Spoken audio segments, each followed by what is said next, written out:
Topic है need and importance of groups. समूहों की आवश्यकता और महत्व। समूह हर इंसान के लिए बहुत ज़्यादा आवश्यक हैं। क्यों आवश्यक हैं ये हम अपने परिवार से ही समझ सकते हैं। परिवार के बिना कोई भी व्यक्ति अगर अकेला है तो उसका जीवन कितना नीरस है, वो कितना परेशान रहता है। इसी तरह से मित्र मंडली दूसरा उदाहरण है। जिसका कोई भी मित्र नहीं है उसका जीवन अन्य लोगों से कैसे भिन्न है ये हम व्यवहारिक तौर पे स्पष्ट रूप से देख सकते हैं। ये दोनों संगठन अनौपचारिक संगठन हैं, इनफॉर्मल ग्रुप्स हैं, इनफॉर्मल ऑर्गेनाइजेशंस हैं। इसी तरह के कुछ उदाहरण हम फॉर्मल ऑर्गेनाइजेशंस या औपचारिक संगठनों के ले सकते हैं। जैसे विद्यार्थी स्कूल या कॉलेज में पढ़ते हैं तो उनके जो क्लासेज हैं वो औपचारिक समूह हैं। अगर कोई विद्यार्थी अकेला हो तो उसका पढ़ाई का कितना मन करता है, वो कितना पढ़ पाता है, ये आज कोरोना काल में हम अपने आप से ही अंदाज़ा लगा सकते हैं कि जो क्लास एनवायरनमेंट है वो किस तरह से हमें इंस्पायर और मोटिवेट करता है, और एक तरफ अगर हम अकेले हों तो कैसा महसूस करते हैं।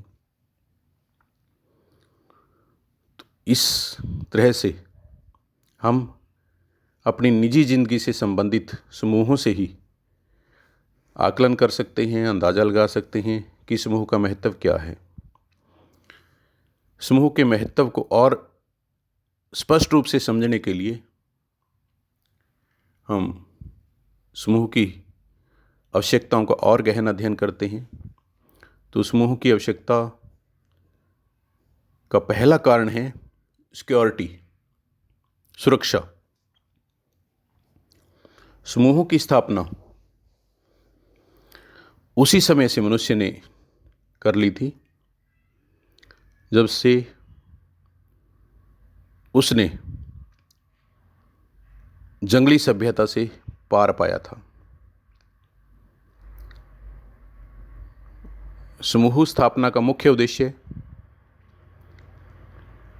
अपने समूह के सदस्यों की हर संभव सहायता करना होता है।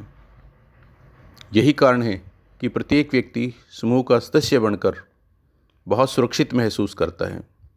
जैसे हम अपने परिवार में जितना सुरक्षित महसूस करते हैं उतने शायद अगर कहीं अकेले रहना पड़ जाए तो तब नहीं कर पाते। जीवन में ऐसी बहुत समस्याएं आती हैं, बहुत दिक्कतें आती हैं जिनका सामना करके अकेला व्यक्ति बहुत घबरा जाता है। लेकिन जब उसको उसके समूह के सदस्यों द्वारा हौसला दिया जाता है, सहारा दिया जाता है, तो वो बहुत सुरक्षित महसूस करता है। इसलिए समूह का पहला जो कारण है वो सुरक्षा है। सेकंड, स्टेटस, सामाजिक स्थिति। प्रत्येक समूह की समाज में एक विशेष पहचान होती है। लोग अपनी सामाजिक स्थिति को बेहतर दिखाने के लिए और समाज में इज्जत प्राप्त करने के लिए विभिन्न समूहों के सदस्य बनना चाहते हैं। जैसे बहुत से हम क्लब्स देखते हैं जिनका नेम एंड फेम बहुत होता है। तो जो अच्छे स्टेटस के लोग हैं वो ऐसे क्लबों की मेंबरशिप ले लेते हैं जो क्लब ज़्यादा पॉपुलर होते हैं। मकसद एक ही होता है कि इस क्लब की वजह से भी हमें और ख्याति प्राप्त हो। तो इस प्रकार दूसरा कारण हम समूहों का कह सकते हैं स्टेटस। थर्ड, ईगो नीड्स, अहम आवश्यकताएं। यानी जो अहम होता है इंसान का ईगो, वह भी उसे समूहों के सदस्य बनने के लिए प्रेरित करता है। प्रत्येक व्यक्ति अपने अहम की, अपनी ईगो की संतुष्टि के लिए ऊंचे पद प्राप्त करना चाहता है। समूह लोगों को ऐसे मौके प्रदान करते हैं जिनका सदस्य बन करके वह उस समूह में अच्छे पद की प्राप्ति कर सके। जिन सदस्यों को ऊंचे पद प्राप्त हो जाते हैं उनकी ईगो संतुष्ट लगभग हो जाती है। तो इस तरह से अपनी ईगो को संतुष्ट करने के लिए भी लोग समूहों में न केवल सदस्यता पाते हैं बल्कि उनमें एक विशेष पद की ओर हमेशा प्रयासरत रहते हैं। फोर्थ, एफिलिएशन, संबंधन। जिसे कहा जाता है कि human being is a social animal, मानव एक सामाजिक प्राणी है और समाज में इज्जत पूर्वक जीने के लिए हर इंसान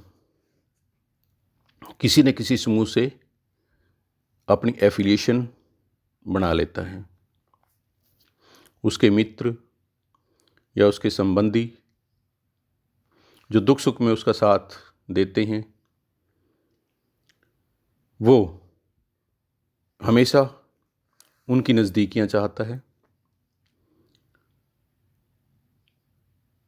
इस तरह से एक व्यक्ति ऐसे समूह के सदस्य बन करके जो ज़रूरत के समय उसका साथ दे सकें,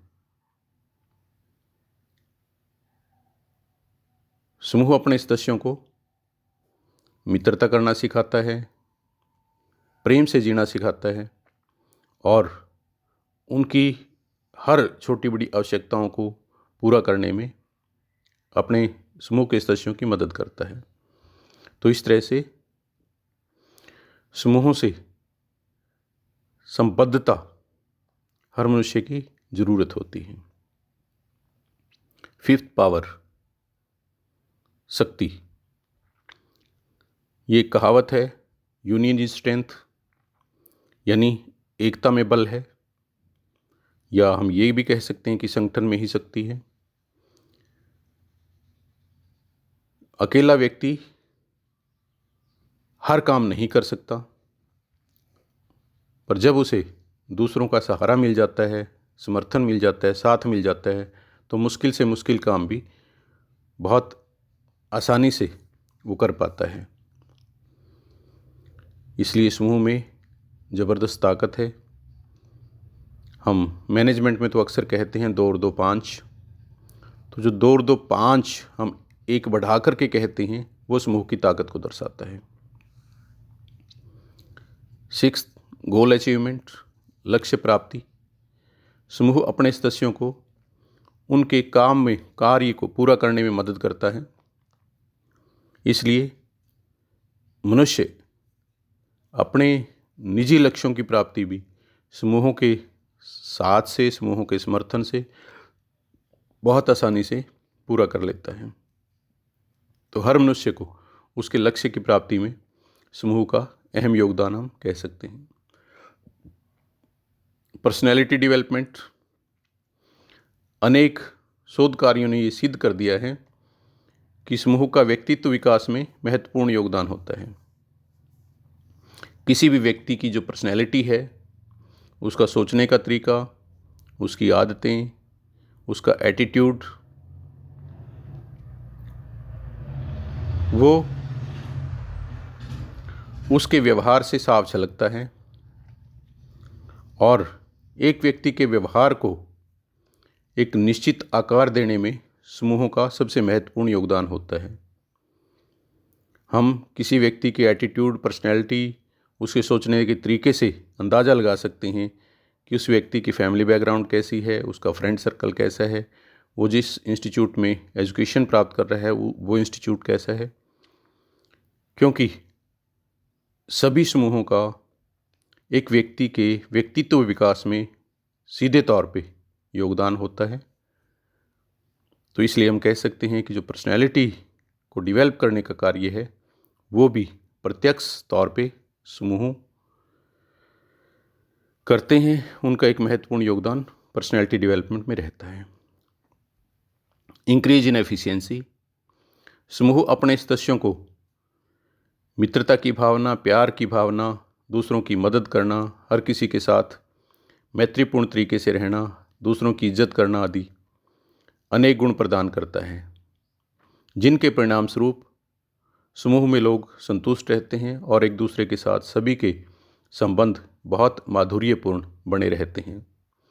इसलिए हम कह सकते हैं कि एक संतुष्ट व्यक्ति की कार्य क्षमता का अधिकतम होना तभी संभव है जब अन्य लोगों के साथ उसके संबंध सामान्य हैं और इस प्रकार के सामान्य संबंधों को बनाने में उसके जो गुण उसका साथ देते हैं, उन गुणों का विकास समूह के माध्यम से ही होता है। तो इस प्रकार समूह एक व्यक्ति को गुणवान बनाकर उसकी कुशलता में वृद्धि करने में भी अहम योगदान प्रदान करते हैं। एटीट्यूड फॉर्मेशन, मनोवृत्ति का निर्माण।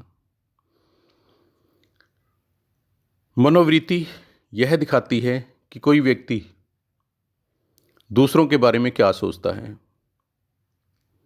निश्चित रूप से एक व्यक्ति की मनोवृत्ति या तो पॉजिटिव होती है या नेगेटिव होती है।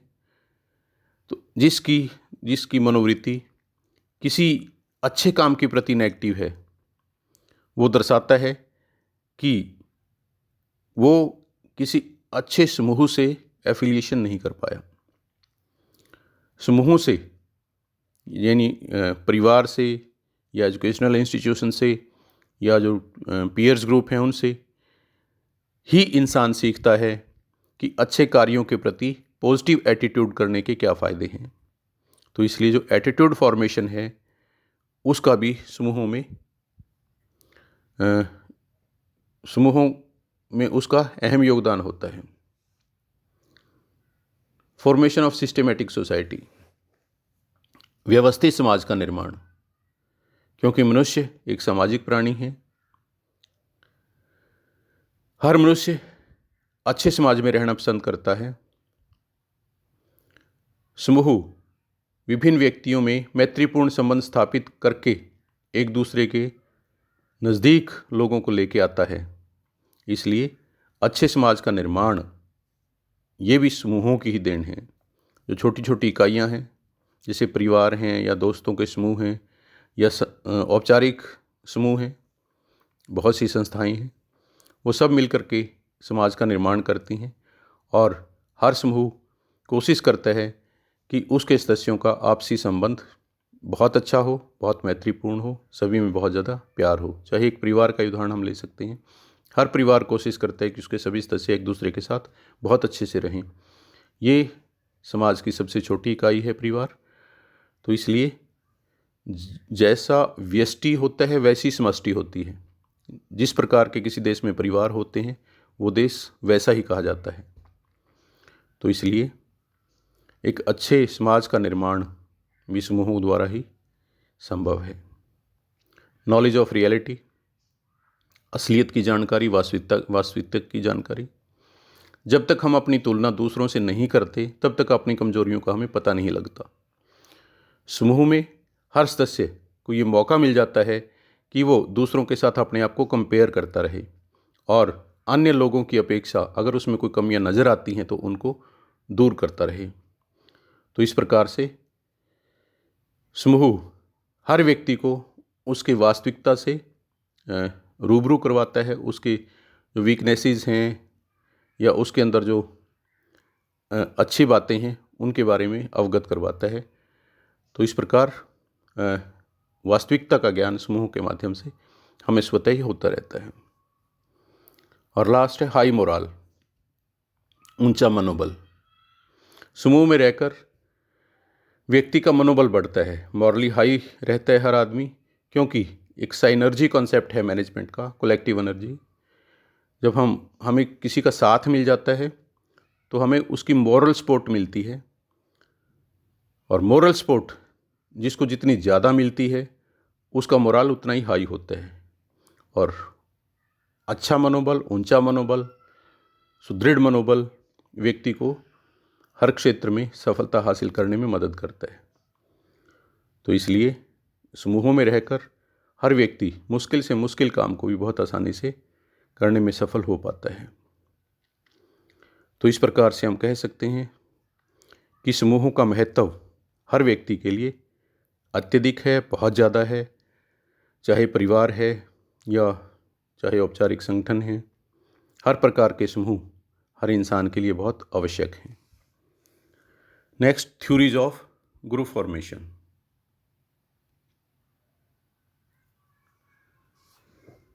समूह निर्माण की विचारधाराएं। अनेक विद्वानों ने समूहों के निर्माण के संबंध में बहुत सी विचारधाराएं दी हैं। तो कुछ विद्वानों की जो थ्योरीज हैं वो हम समझने का प्रयास करेंगे।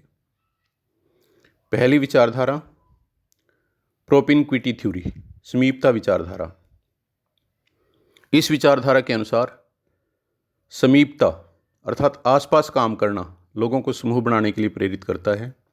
जो लोग एक दूसरे के नज़दीक रहकर कार्य करते हैं वो स्वतः ही एक दूसरे के नज़दीक आ जाते हैं और धीरे धीरे नज़दीक काम करने वाले लोगों के समूह बनते चले जाते हैं।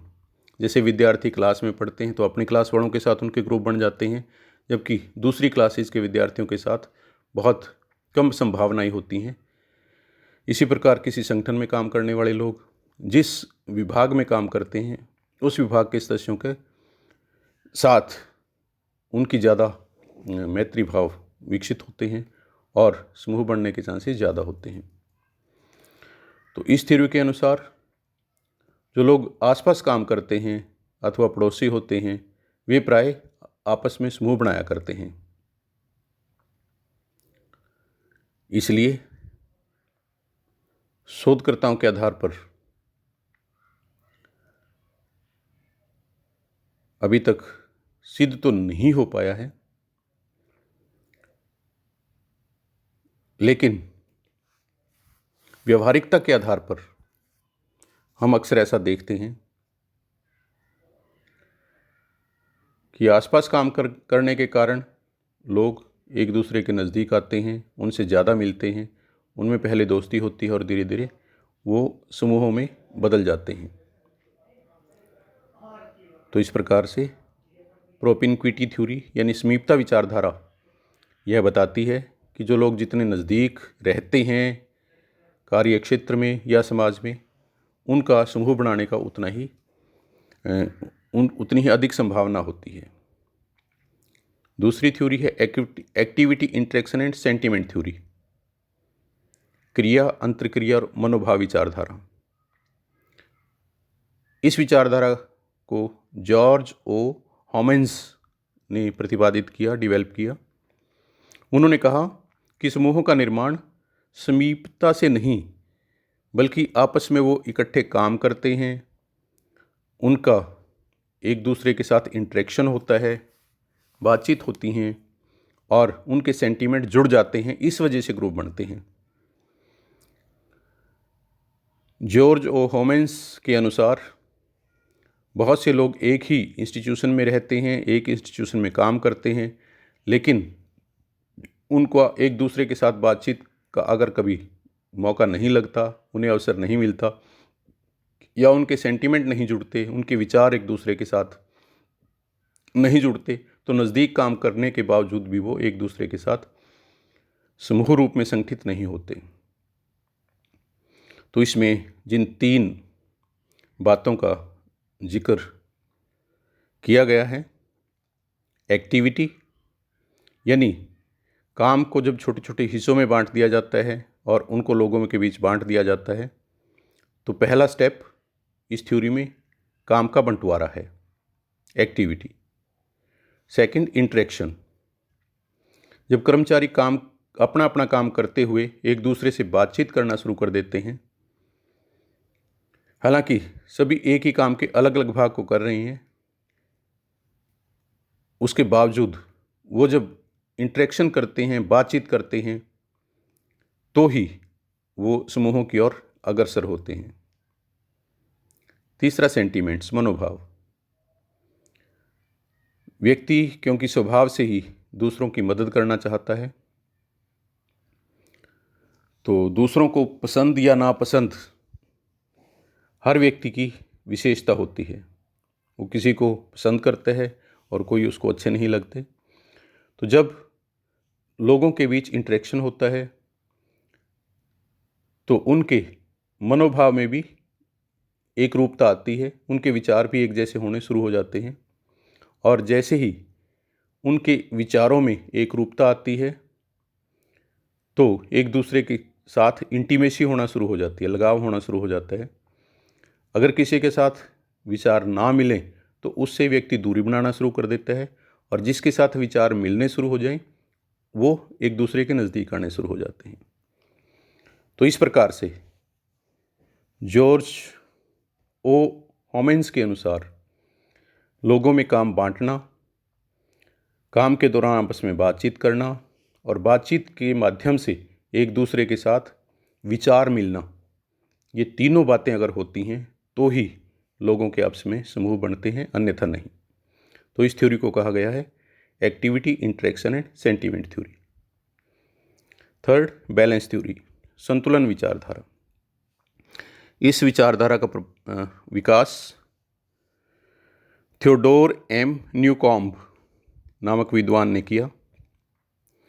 उनका मानना है कि लोग समान दृष्टिकोण के कारण एक दूसरे की ओर आकर्षित होते हैं। अगर एटीट्यूड सेम है, अगर विचारधारा एक जैसी है तो एक दूसरे की ओर आकर्षित होते हैं और समूह का निर्माण करते हैं।